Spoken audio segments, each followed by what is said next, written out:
Hi, this is Catherine Dubberly, the Answer Lady. I've created a new stitch for loom knitters called the Wavy Lines Cable. It's surrounded by a little bit of laciness. Let's just get right into it. Now let's work rows 3 and 4. It begins slip 1, 1, 2, 3, 4, 5, 6 knit stitches, followed by 2 purls. And you may notice something. So far, this is just like row 1. And actually, row 3 is like row 1, except we're going to work some transfers. This time, I'm doing something that I might normally do.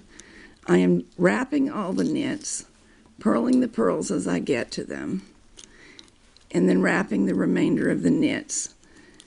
This is a way to make the work go a little bit faster without becoming any more difficult. And if you don't get confused, it's quite helpful. Let's knit off all the knits now. And after we finish knitting, we're going to start the motion of those 2 columns of pairs of purl stitches. That was a little hard to make clear. Each column is a pair of purl stitches, and there are 2 columns.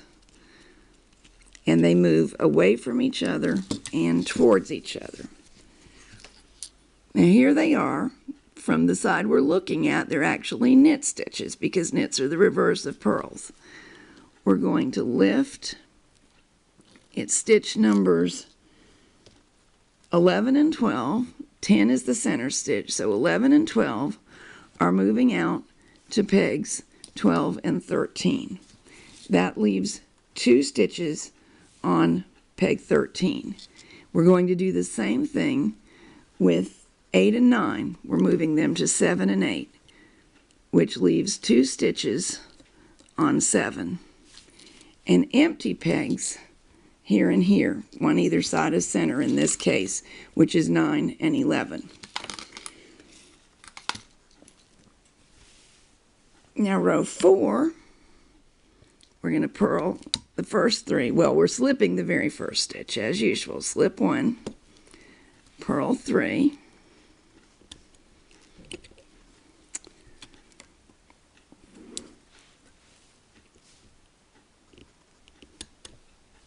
now the wavy lines actually move on a background of knit stitches, which appear as purls from the right side.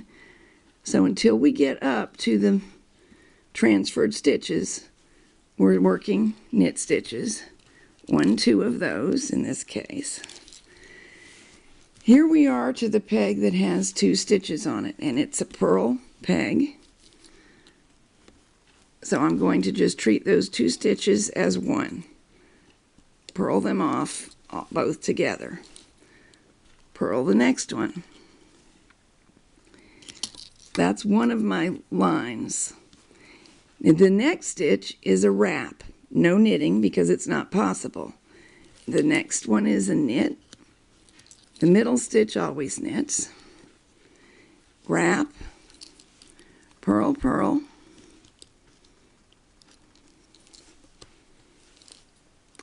This has 2 loops on it. We treat them as one. Knit it off. Knit, knit. These 3 will be purls.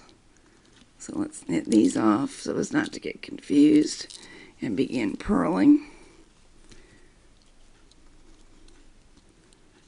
Purl. And remember, every right to left row has 3 purl stitches on pegs 2, 3, and 4 from the end. The final stitch is always a knit stitch. The first stitch is always slipped. So we're up to the final stitch, and we will knit it. And there's what we have so far. That's rows 3 and 4.